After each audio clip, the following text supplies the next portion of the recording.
Sana hindi na lang kita ibinuntis. Sana hindi na lang kita inilabas sa mundo. Nagsisisi ako.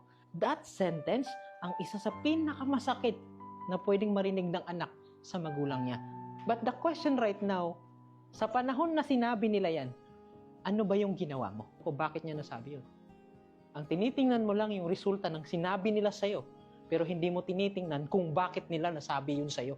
At kadalasan, nasasabi yung salitang, sana hindi na lang kita ipinanganak sa mundo, kasi yung ginagawa mo, paulit-ulit mong ginagawa hanggang sa nagsawa sila. At nasabi nila sa inyo, sana hindi na lang kita naging anak o pinanganak sa mundong to. Kasi kung matalino ang magulang at mahal nila kayo, masasabi ba yan nila sa iyo kung hindi sila napuno? Pero, yun na nga, biktima ang tingin mo sa sarili mo.